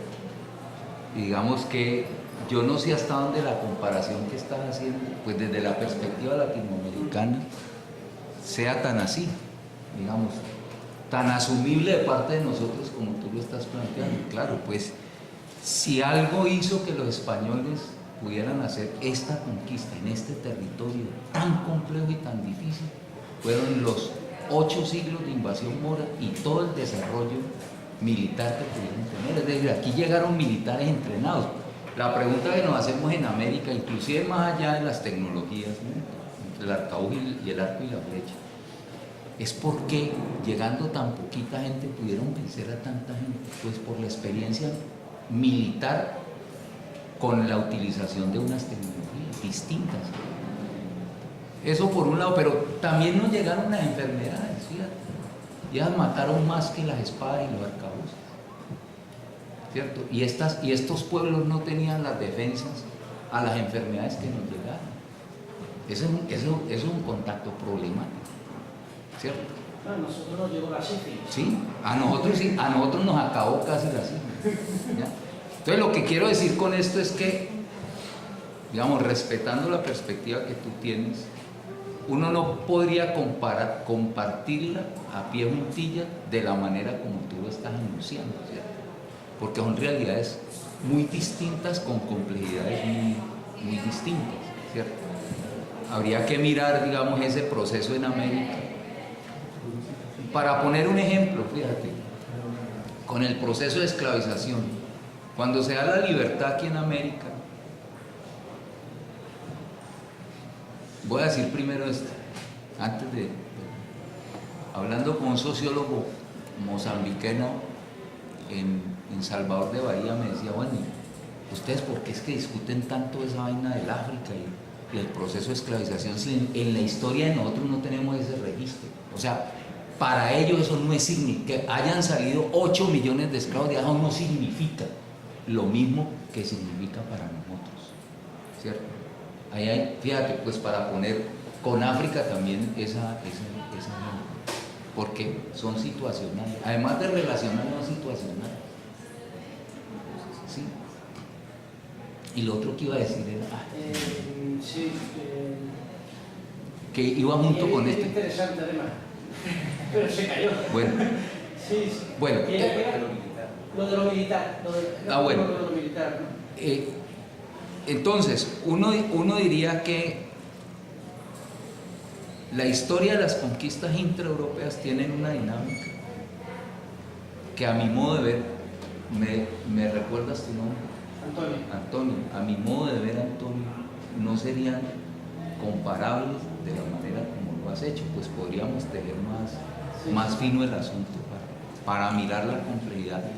Ojo, porque es que con la presencia de Europa en América está llegando el capitalismo naciente que se va a ir desarrollando y nos pone en la ruta de que nosotros desarrollamos un capitalismo extractivista, que en eso estamos. No hemos salido de él. En 500 años, Antonio, no hemos salido de él. Y los gobiernos contemporáneos siguen reafirmando el capitalismo extractivista que nos llegó. Con la conquista nos llegó un capitalismo extractivista. Que es bien interesante porque lo otro que habría que mirar de lo que tú encuentras en Colombia, Antonio, con eso de las verdades y todo eso, es que miráramos las narrativas de la educación, para que entonces tú miraras en la educación oficial qué es lo que se le sigue enseñando a los niños y las niñas hoy en día, con relación a todos esos procesos. Y ahí sí que yo no veo asuntos relacionales, ¿cierto? Ahí sí que yo veo, claro, porque es que en la constitución del Estado-Nación colombiano lo que se hace es expulsar a un imperio y el criollato nuestro, que eran las élites nuestras, que hicieron su independencia, y la independencia del criollato nuestro no era la misma que lo que estaban aspirando los indígenas y lo que estaban aspirando los negros, pero que sí los funcionalizaron en favor de un proyecto de Estado-Nación que no era el mismo para otras comunidades. Ahí viene el problema de la otredad. Y reproducen la pirámide de clasificación social de la colonia, es decir, reproducieron la estructura colonial, ¿cierto?, de aquellos que expulsaron. Eso se sigue enseñando como verdad. Se sigue, Antonio, enseñando como verdad. Esa fue la verdad. Y creo que ahí hay muchos problemas que podríamos mirar, digamos, más despacio, y que tú vas a ir mirando, Antonio, en tu estadía acá en Colombia, y que ojalá sea largo, ¿cierto?, para poder mirar en la educación lo que ha circulado históricamente. Ojo con lo que voy a decir, en la construcción de una identidad nacional, porque el proyecto de construcción de identidad nacional se hizo sobre la base de la borradura de las diferencias. Y no es el mestizaje biológico, sino la narrativa ideológica del mestizaje lo que va a hacer que esto sea una nación mestiza. Por eso es que en 1991, no nos olvidemos que en 1991 nos regía la Constitución de 1886, con todo el aparataje ideológico del mestizaje. Claro, ahí no cabían esas otredades. Por eso yo empecé hablando por la otredad, porque es que la construcción de la diferencia en este lugar del mundo se dio sobre la base de la explotación, de la opresión, de la racialización. Así se construyó la otredad. Entonces, si de algo tendríamos que, siguiendo por ejemplo la ruta del viejo Duce, si algo nos tendríamos que liberar, es de esa construcción problemática de la otredad, ¿cierto? Porque cuando él dice que cuando el otro se me revela, él dice que el otro es una epifanía, mi mundo se estremece, ahí es donde yo pongo entre paréntesis el problema de los reconocimientos, que reconocemos lo que todavía no hemos conocido. Fíjense, voy a poner otro ejemplo. Yo no sé, Antonio, si te estés respondiendo, pero igual, sí, no, ¿cierto? Yo voy hablando. ¿Ya? Acá tenemos otra pregunta. Sí, antes de que me digan por qué no te callas, ¿no? Que eso fue una frase famosa. Una frase famosa. No tienen todo el derecho a decirme eso. Buenas tardes, Sí. doctor Albano. Bueno, yo no sé si tengo un pensamiento complejo o desordenado, porque es 4 segundos, ¿cierto? Pues me parece muy valioso que esta sea la primera cátedra de la segunda cohorte, precisamente por lo que usted está proponiendo de incomodarnos, de tratar de ir en otros sentidos al que usualmente nos han acostumbrado o disciplinado. Yo tengo una formación profesional bien curiosa, soy administradora ambiental, hice una maestría en estudios culturales y ahora estoy haciendo un doctorado en ciencias sociales, entonces todo el tiempo siento que me desestabiliza en donde me meto. Y estoy trabajando con feminismo crítico, mi tesis de doctorado. Entonces, hay una de las cuestiones que todo el tiempo me está taladrando y por la cual no puedo avanzar muchas veces, es cómo diablos establece uno ese diálogo con lo que se supone que es otro, pero que finalmente no es otro, porque también hace parte de lo que uno es, porque hemos crecido, hemos sido socializados, como queramos poner, en esa idea del binarismo, de que uno es esto y toma distancia de lo otro. Y ahí, pues, a mí me gusta mucho una propuesta que hace el feminismo crítico, que es precisamente esa de reconocerse, de reconocer el colonialista, si se quiere, que uno lleva adentro. Y en ese reconocimiento ser honesto con el otro, decirle, mira, yo estoy hablando desde esta posición, esto soy yo, vengo con esta intención, traigo una, o sea, todos estamos aquí porque nos interesa la academia, nos interesa la investigación, y la academia nos impone unas reglas. Una de ellas es la validación del conocimiento, entonces sí, muy bonito. La investigación, acción, participación te propone ir y trabajar con la comunidad en un diálogo aparentemente horizontal. ¿Qué tan horizontal es ese diálogo? ¿Qué tan cierto es? O sea, tú llegas como, llegas vacío, llegas sin ningún conocimiento a trabajar con una comunidad o a trabajar con un grupo de personas, llegas a hablarles desde dónde, a proponerles qué, cuál va a ser su papel en la investigación. Son sujetos del conocimiento, son sujetos a los que vamos a conocer. Entonces esos descentramientos todo el tiempo es intentar trabajar desde ahí. Finalmente es muy complejo y no, o sea, creo que lo que está a nuestro alcance, por lo menos el mío, es esa parte de ser muy honesto, de no pretender ser imparcial, de ser claros en las posturas políticas que se tienen. Un poco lo que hizo Antonio cuando nos dice es que yo vengo desde Europa, nunca he vivido fuera, nunca he estudiado fuera de Europa, y desde aquí estoy leyendo esta realidad. Eso nos permite interpretarlo también con honestidad, pero si nos pretendemos atrapar como que si él intenta venir a presentarse aquí como un pensador latinoamericano que viene de Europa, pues ya nos empieza también a dificultar el diálogo, la transparencia en ese diálogo.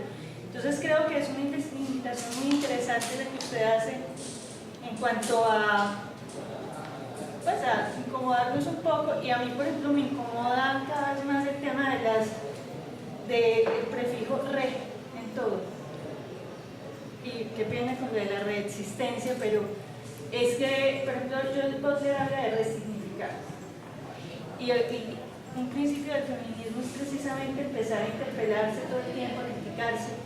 Y cuando hablamos de resignificar, de alguna manera estamos hablando como de un post, como de algo que viene después. Entonces tiene otro nivel de ese conocimiento que es primario. Entonces, ¿por qué no hablamos de existir? ¿Por qué no hablamos de significar? ¿Por qué no hablamos horizontalmente? Porque pensando en lo que decía Chakrabarti, ¿quién hablará en nombre de los pasados indios? Cuando dices que en Occidente se hace historia y lo que hay en lo que no es Occidente son mitos, son leyendas, cosmogonías. ¿Por qué no es conocimiento? ¿Por qué no es historia? ¿Por qué lo tenemos que semantizar de otra forma? Es como mi pregunta. Bueno, ¿por dónde empiezo ahí? Bueno, uno, porque Antonio, yo no le tengo temor a la subjetividad, ¿cierto? Y desde ahí se puede conversar. Yo creo que hay que darle vacaciones a la racionalidad así pura y dura, porque me quedo de pedacito.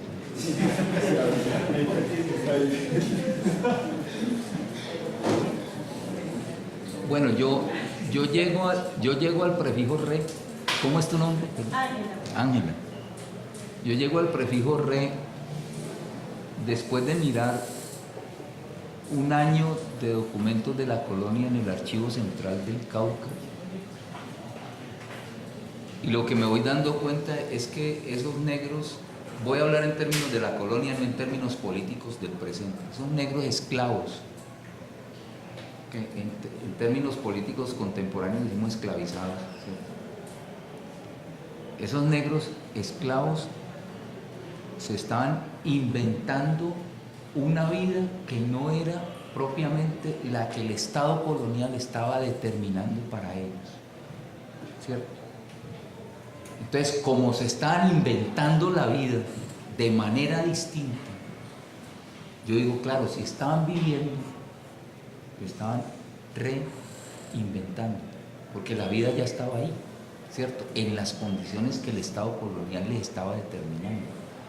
Entonces, a partir de ellos yo digo, no, entonces ellos estaban no existiendo, porque la existencia la determinaba el Estado colonial, sino reexistiendo, es decir, inventándose una vida por fuera de los márgenes establecidos por el Estado colonial. Bueno, las religiones nos van mostrando eso, por ejemplo, y las estrategias que fueron construyendo, ¿cierto?, para cantarle a una deidad con la representación de un santo católico, en esto que se ha llamado la santería o el candomblé, bueno, para poner uno de los tantos ejemplos. Entonces, digamos que el rey llegó por allí, pero igual si alguien no se lo quiere colocar, eso no es problema, ¿cierto? Eso se lo quitamos. A mí me hace sentido todavía eso porque es una reinvención, ¿cierto? No es solamente la invención, sino una reinvención. Una vida que se está construyendo.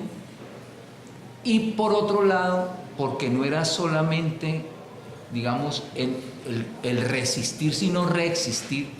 No era tan solo enfrentarse al poder para contener el ejercicio de poder, que sería la resistencia, ¿cierto? Resistir, sino que era proponerse una vida más allá de esa adversidad. Digamos que leyendo documentos de la colonia es que yo voy llegando, digamos, a colocarle ese prefijo al asunto.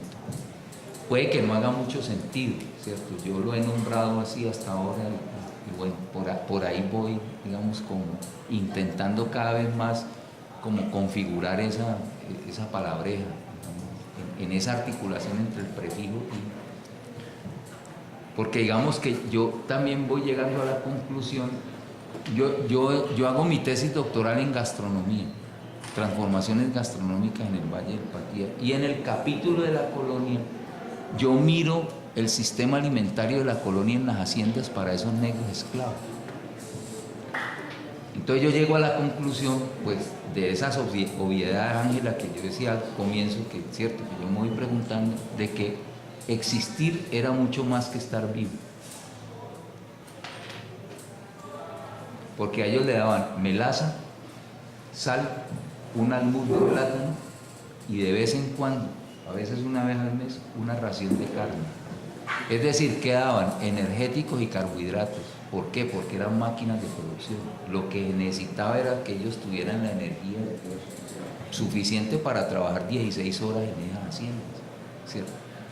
Digamos, que entrar por la alimentación me dio también la posibilidad de pensarme, bueno, entonces esta gente está reinventando la vida, entre otras cosas porque, claro, ¿qué hacían? Pues robaban, ¿cierto? También, ¿no? O sea, en los cultivos de la misma hacienda donde trabajaban sustraían elementos, bueno, yo decía robaban, esa es la palabra, pero sustraían comida y luego en los pedazos que les fueron dando, ahí cultivaban más allá de lo que cultivaban en las haciendas. Yo podría seguir ahí más largo hablando del siglo XVIII de lo que vi, ¿cierto? Pero es por esa ruta que yo voy llegando a eso. Puede, Ángela, que no sea suficiente hasta ahora, puede ser, y acepto lo que tú estás diciendo, el cuestionamiento. Tal vez no llego como por la moda, ¿cierto?, de colocarle a todo rey, no.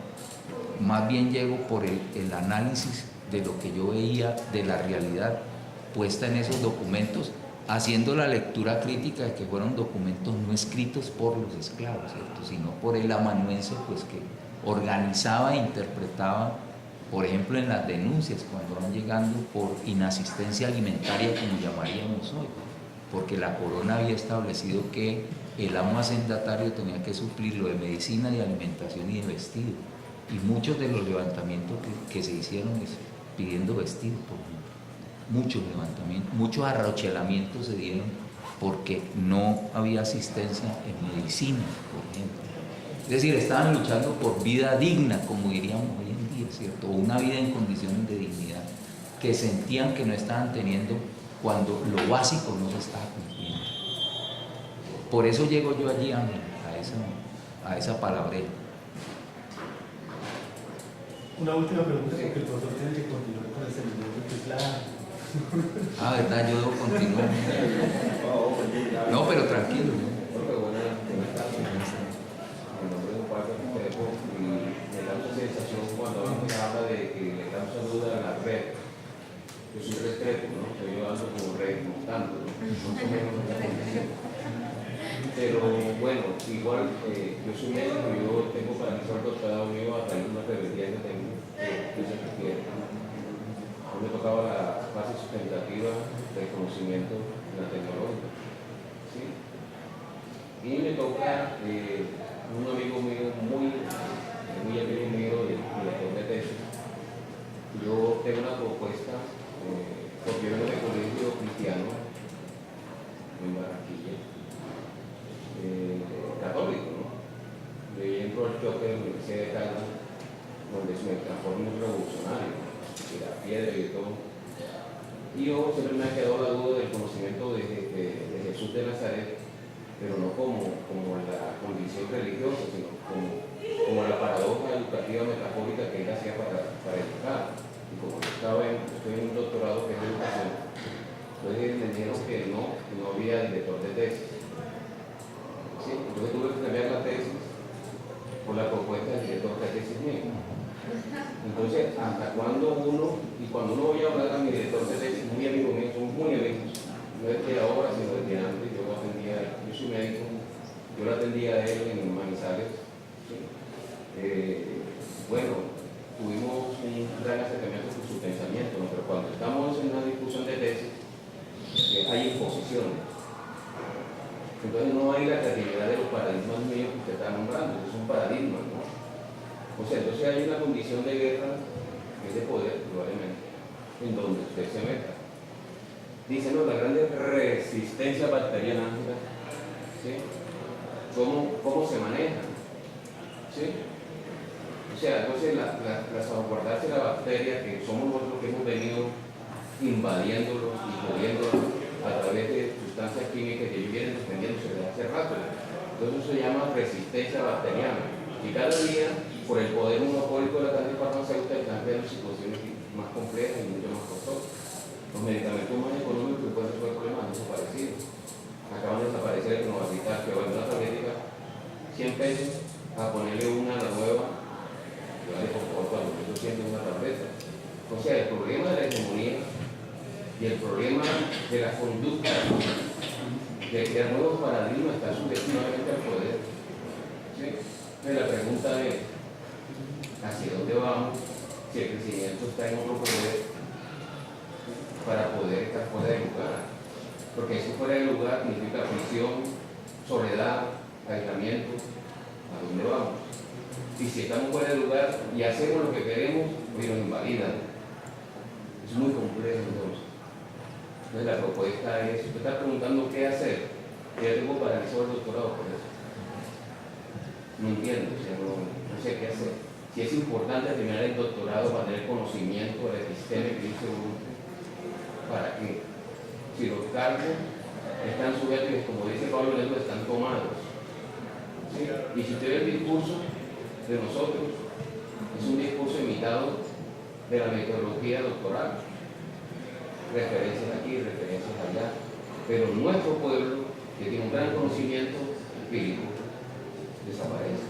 Entonces, es muy complejo poder salirse de los lugares porque entonces no te gradúas, no te dan los méritos, nada. Entonces estamos como la bacteria oculta defendiéndonos y nosotros demostrando, los hombres de ciencia, ¿sí? Por los técnicos que crean cosas, porque yo a veces digo que soy técnico, soy médico, soy técnico, ¿sí? Demostrar que somos buenos matando bacterias, pero destruyendo otros sistemas nuestros personales. Es muy dudoso todo lo que uno plantea. Y le digo, esas preguntas que usted tiene, yo las tengo planteadas también, y no es que me identifique con usted, no, nos hemos encontrado, como dice Miguel, en los horizontes humanos, en condiciones de, bueno, de qué vamos a hacer con estos horizontes. No sé. Bueno, ahí, Ángela, creo que tú hablabas también del diálogo, ¿cierto? Eso fue... Estaba recordando, qué pena, ya converso sobre lo que tú decías. Porque es que me hacía recordar que Freire decía que lo primero que hay que hacer es hacer conciencia de cuál es el lugar de uno, ¿cierto? ¿Cuál es el lugar de enunciación?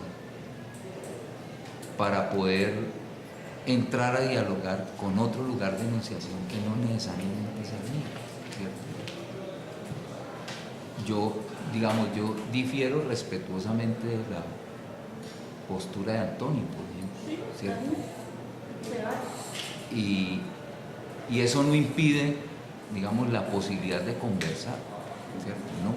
Yo creo que antes ese diferir nos puede llevar inclusive a reflexionar mucho más profundamente, a hilar más fino en la conversación. Entonces yo creo que un primer elemento es uno hacer conciencia de, bueno, ¿cómo es que estoy constituido? Por eso quizá gran parte de mi conversación tuvo que ver más con preguntas que nos tenemos que hacer a nosotros mismos, ¿cierto? Es decir, ¿yo desde dónde es que voy a conversar? Y soy consciente desde dónde voy a conversar. Porque el problema para mí es la inconsciencia, ¿sí me entiendes? Es decir, no reflexionar sobre la vida. Para mí hoy en día la pedagogía, ¿qué es, Ángela? La pedagogía es una reflexión sobre la vida. Sobre la vida. Y fíjate, eso estaría más allá de los escenarios educativos. Es una reflexión sobre la vida, porque hay una manera de existir o muchas maneras de existir, ¿cierto? Ya, muchas maneras de existir. Entonces, reflexionamos realmente sobre nuestra propia vida, es decir, estamos viviendo una vida plenamente consciente, si es que se puede alcanzar la plenitud de la conciencia frente a la propia existencia. Es una pregunta que tengo. Un poco en la otra parte que tú trabajabas, bueno, ¿será posible el diálogo?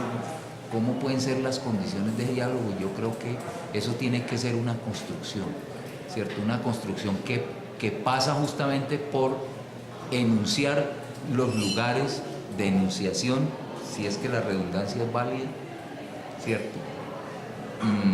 Para poder entonces tener conciencia desde dónde estoy hablando yo y desde dónde está hablando la otra persona, ¿cierto? Yo creo que para mí, más que el reconocimiento, es el respeto, porque desde el 91 para acá hemos reconocido muchas cosas y estamos respetando muchas cosas. Entonces, el reconocimiento puede haber sido necesario, pero no es suficiente si no hay respeto. No sé si alcance a responder tu inquietud, pero bueno, yo voy a estar aquí hasta el domingo, entonces nos podemos encontrar por fuera de este espacio y seguir conversando. Yo creo que no es fácil el asunto, claro, no es fácil. Yo lo primero que diría es que una tesis es mi tesis, no la de mi director. Voy a contar esta anécdota de la defensa de mi tesis, ¿cierto, doctoral? En Quito. Yo llego porque me han citado a defender la tesis. Entonces yo decía, bueno, para mí la risa siempre ha sido un elemento fundamental en mi existencia, ¿cierto? O sea, si uno no se ríe, la existencia para mí es como dudosa. Entonces yo dije, si yo no hago reír el jurado me traga a mí, ¿cierto? Entonces lo primero que yo dije es, yo no sé qué es lo que ha hecho mi tesis, que me ha tocado que venir a defenderla. Porque claro, yo vengo de Colombia en ese momento, ¿cierto? Que estaba tan problemática la situación en Colombia, un gobierno emproblemado con el gobierno ecuatoriano. Entonces yo dije, yo no sé qué es lo que ha hecho mi tesis, que me toca que venir a defenderla. Entonces ya el jurado se sonrió por allí, ¿cierto? Entonces yo dije, ahora sí es mío. Yo les dije, porque yo lo que he hecho en los últimos 5 años es comerme mi tesis, porque había hecho una tesis en gastronomía. ¿Cómo es tu nombre? Osvaldo. ¿Qué había llevado yo allá? Mujeres cocineras del Valle del Chota, que mientras yo estaba hablando estaban cocinando. Claro, el jurado estaba incómodo porque eso olía a comida, ¿cierto? Pero tal vez la incomodidad no era porque oliera a comida, sino porque queríamos comer, ¿cierto? Porque eso olía tan rico que uno lo que quería era comer. Descentrarse no es fácil, ¿cierto? Cómo desmarcarse no es fácil porque es un acto de desgarramiento y eso es doloroso. Es decir, salir de la zona de confort es absolutamente doloroso, ¿cierto? Y no es que uno niegue las verdades, no, es que uno las pone entre paréntesis las verdades, porque las verdades son relativas, ¿cierto? Lo que es verdad en este contexto a 3 kilómetros puede que no lo sea, y encontramos comunidades tan distintas a 1 kilómetro de distancia que uno a veces no logra entender cómo pueden ser tan distintas a 1 kilómetro de distancia. Eso no es fácil, Osvaldo, pero las tesis para mí, puedo estar equivocado, son de quien las está haciendo, no de quien las está dirigiendo. Y eso hay que defenderlo. A mí me parece que eso hay que defenderlo, ¿cierto? Que cuesta, claro que cuesta. Puede costar la marginalidad, puede costar ejercicios de poder, pero yo invitaría a persistir, ¿cierto? Porque tú has invertido tiempo, esfuerzo en construir algo que a ti te interesa y que seguramente le interesa a mucha más gente. ¿Qué hacer? Cambie de director. Y ese es un derecho que tienen los estudiantes, ¿cierto? ¿Por qué? Porque es que uno no puede tener de director a alguien que le esté imponiendo su visión frente a lo que uno quiere hacer, ¿cierto? Porque renunciar a lo que uno quiere hacer, eso sí sería negarse a uno mismo. Y yo creo que uno no entró a estudiar para irse a negar, al final, no. Y el grado no nos lo van a dar porque nos negamos. Sería muy triste recibir un grado doctoral como producto de la autonegación. No, bueno, no puede ser posible, ¿cierto? Entonces, trabaja en lo que quieres hacer. Eso no es fácil, pero hay que lucharlo. Es decir, nadie dijo que esto era fácil, pero no lo tenemos que luchar, no lo tenemos que guerrear. De otra manera, estaríamos inclusive con la autonegación legitimando las estructuras de poder vertical, ¿cierto? Y del sometimiento epistémico. Y creo que no, Boaventura lo ha hecho hasta el cansancio, necesitamos justicia epistémica, ¿cierto? Y tú estás reclamando eso, ¿cierto? Justicia epistémica, lo que tú quieres hacer es lo que tú quieres hacer, no lo que otra persona está determinando que deberías hacer o que debes hacer para graduarte. La otra parte de lo que tú dices, ¿cierto? ¿Me gradúo o no me gradúo? Pues para conocer uno no necesita ir a la universidad, de eso ya estoy convencido yo absolutamente, ¿cierto? Yo hoy en día hago, y con esto concluyo la conversa con Osvaldo, yo hoy en día hago una diferencia entre el conocimiento y la sabiduría. Y yo cada día me voy encontrando más en el mundo de sentido de la gente, muchos sabios. En el Valle del Chota, una mujer, Gustavina Folleco, un día, estando yo haciendo mi trabajo de campo en la cocina de su casa, me dijo: Adolfo, yo no sé leer ni escribir, pero yo sé muchas cosas. Y era una sabedora de la culinaria del Valle del Chota, impresionante. Yo no sé leer ni escribir, pero yo sé muchas cosas. Vale, muy amable.